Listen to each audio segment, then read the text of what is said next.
Ya, Assalamualaikum warahmatullahi wabarakatuh. Pada kesempatan ini, perkenalkan kami dari kelompok 18 perencanaan pembelajaran yang diampu oleh Bapak Abdurrahman PhD.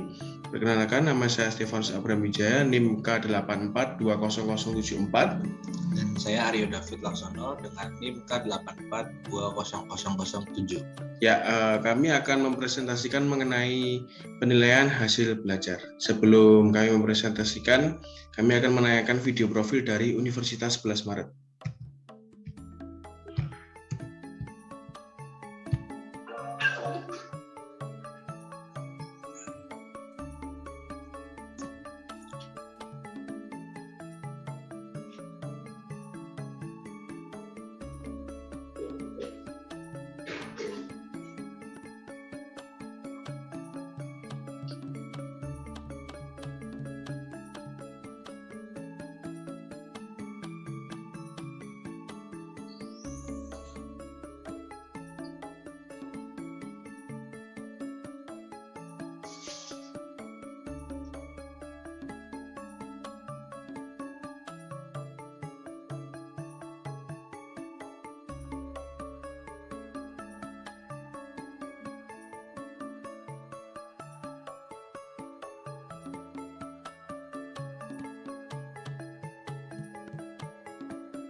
Ya, kami akan memasuki materi mengenai penilaian hasil belajar. Yang pertama yaitu pengertian.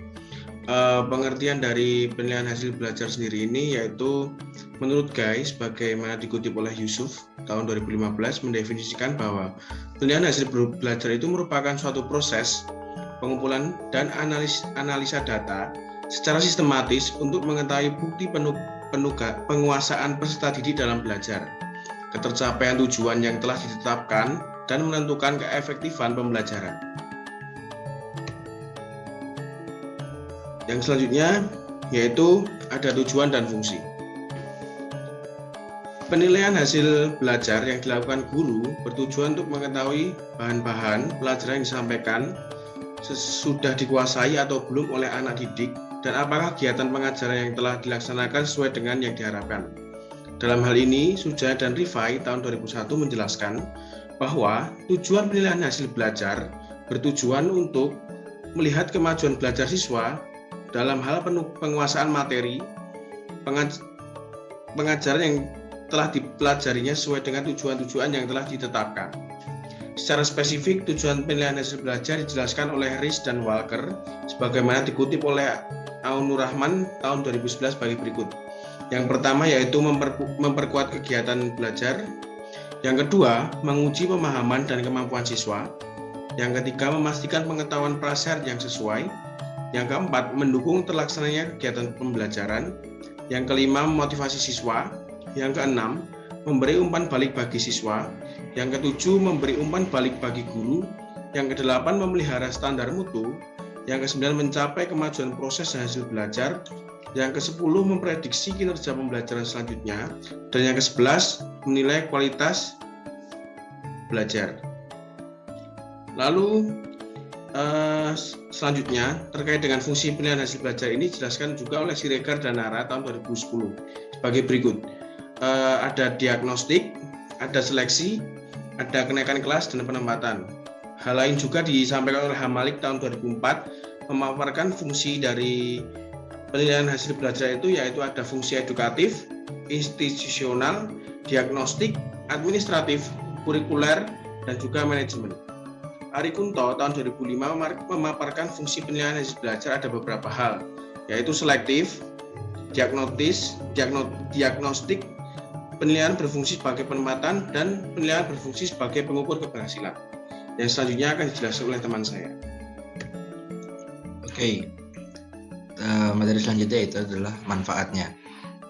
Yang pertama, kita membahas manfaat untuk siswa itu sendiri. Dengan diadakannya penilaian, maka siswa dapat mengetahui sejauh mana telah berhasil mengikuti pelajaran yang diberikan guru.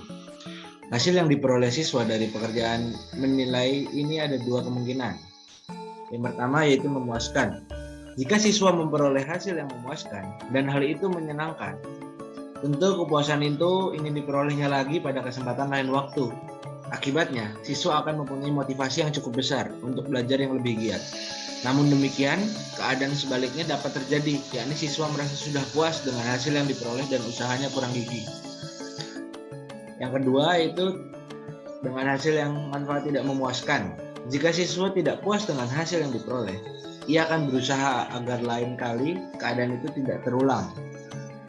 Maka ia lalu bekerja giat. Namun demikian, keadaan sebaliknya dapat terjadi, yaitu putus asa dengan hasil kurang memuaskan yang telah diterimanya, sehingga ia tidak mau untuk mencobanya lagi. Yang kedua itu manfaat untuk pihak guru.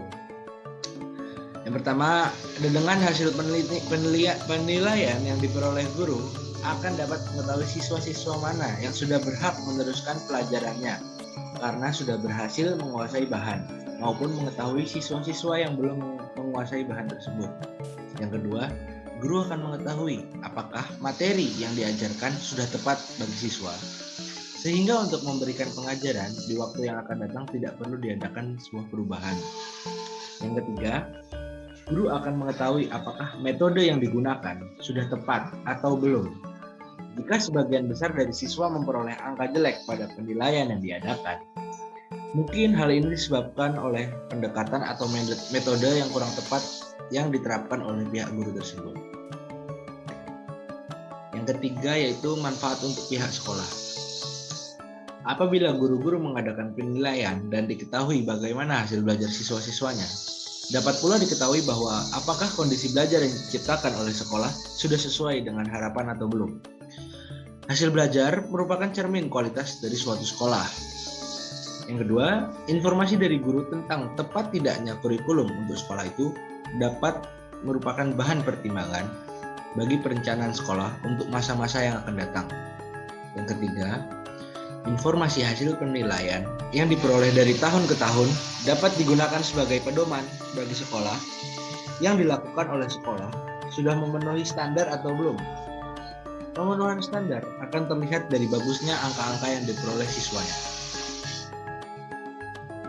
Kemudian kita membahas tentang prinsip penilaian hasil belajar menurut Daryanto tahun 1999 sebagai berikut.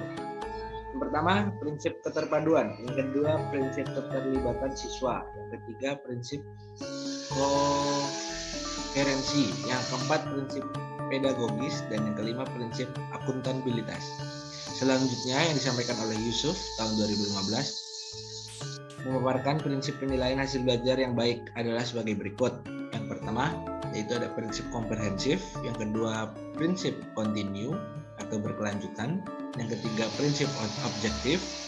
Yang keempat, berpijak pada tujuan yang telah ditetapkan dan menggunakan kriteria yang jelas. Yang kelima itu menggunakan prosedur. Yang keenam, makin banyak dan relevan informasi yang dikumpulkan melalui penilaian. Yang ketujuh, yaitu dilakukan oleh tim. Yang kedelapan, penilaian bukanlah tujuan, melainkan cara dalam menyediakan informasi untuk mencapai suatu tujuan. Dan yang kesembilan yaitu bersifat mendidik.